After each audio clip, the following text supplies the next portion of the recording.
সুপ্রিয় দর্শক শ্রোতা সবাইকে অনেক ধন্যবাদ জানাচ্ছি। আজকে লাইফে খুবই গুরুত্বপূর্ণ একটা বিষয়ে কথা বলবো। সেটা হচ্ছে মানুষের একটা গুরুত্বপূর্ণ স্বভাব অভ্যাস হচ্ছে মানুষ বেশি অন্যের ক্রিটিসিজম করতে পছন্দ করে।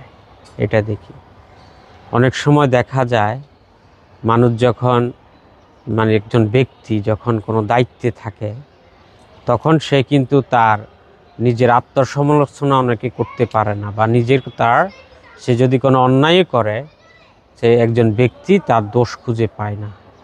কিন্তু অ্যাট দ্য সেম টাইম একই ব্যক্তি যখন সে দর্শক হয় বা তার দায়িত্ব যখন অন্য কেউ সামওয়ান যখন পালন করে সে কিন্তু তখন তার দোষ ত্রুটি খুঁজতে ব্যস্ত হয়ে যায়। এটা I think it's a one kind of hypocrisy. দর্শক, এই ধরনের কাজ মানুষের সমাজে একটা প্রতিহিংসা তৈরি করে, একটা বৈষম্য তৈরি করে।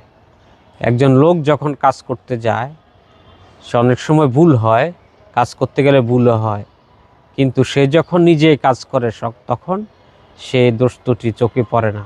কিন্তু অন্য যখন এই কাজটা করে তখন ক্রিটিসিজমে মেতে ওঠে। এটা কখনো করবেন না। সবাইকে অনেক ধন্যবাদ।